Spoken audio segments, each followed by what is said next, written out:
Putra dari jurusan Ilmu Komunikasi angkatan 2023. Sofiani dari Prodi Ilmu Pemerintahan, Fakultas Ilmu Sosial dan Ilmu Politik.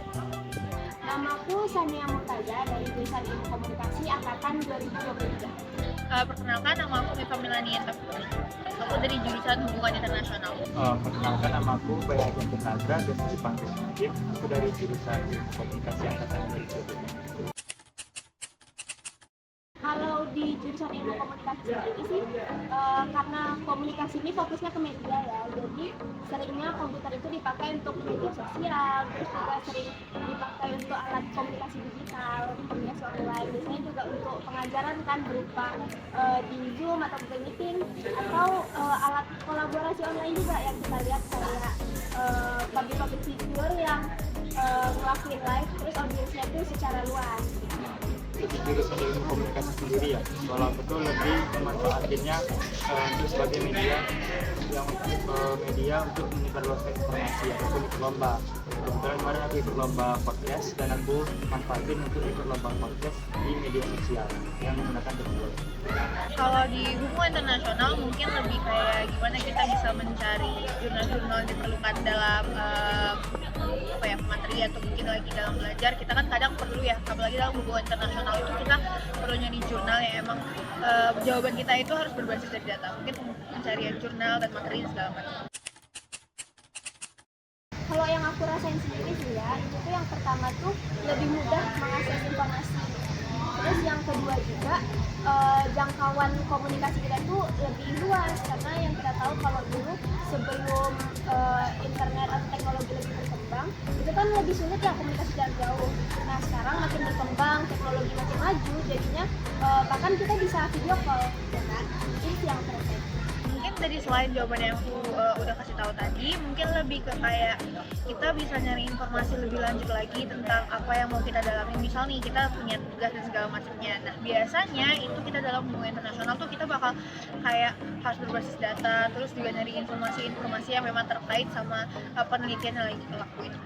Kemudahan akses materi itu yang basicnya, mahasiswa dapat mengakses seperti perkuliahan kapan saja dan di mana saja melalui platform online sehingga tidak harus datang ke kampus.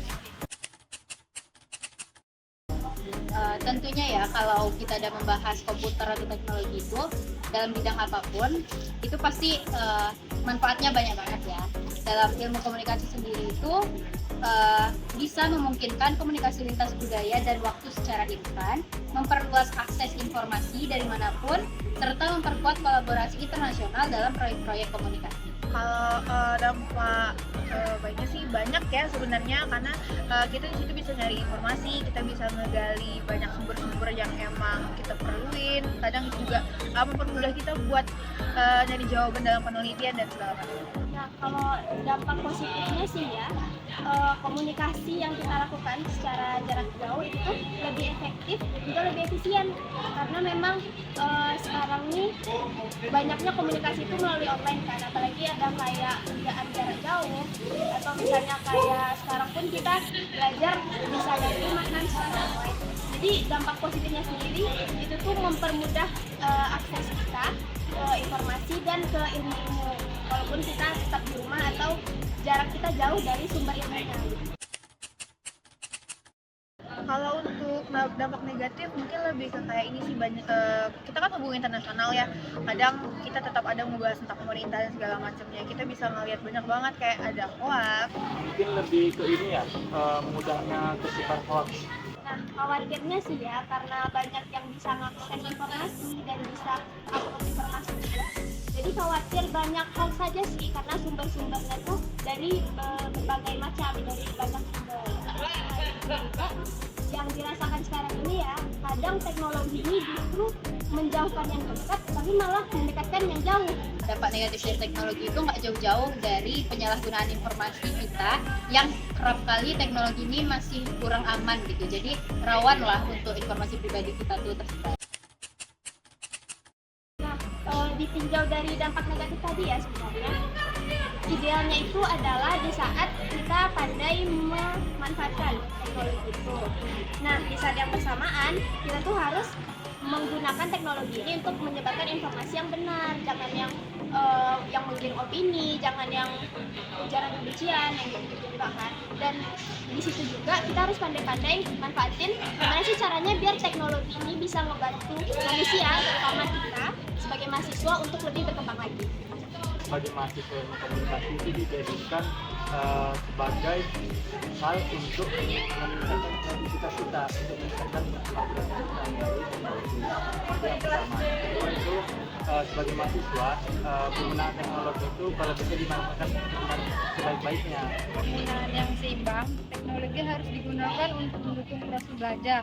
Tetapi mahasiswa juga perlu mengatur waktu untuk fokus agar tidak terlalu tergantung pada perangkat elektronik dan menghindari gangguannya.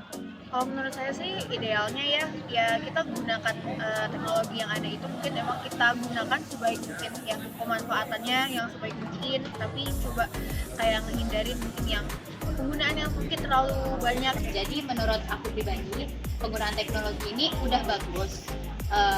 Inovasinya pun makin kesini makin beragam dan memang membantu kehidupan kita sehari-hari kan. Kalau evaluasinya itu ya memang lebih meningkatkan keamanannya, keamanan penggunanya. Jadi orang tuh nggak perlu punya khawatir yang berlebihan kalau lagi hidup atau berinteraksi di dunia digital.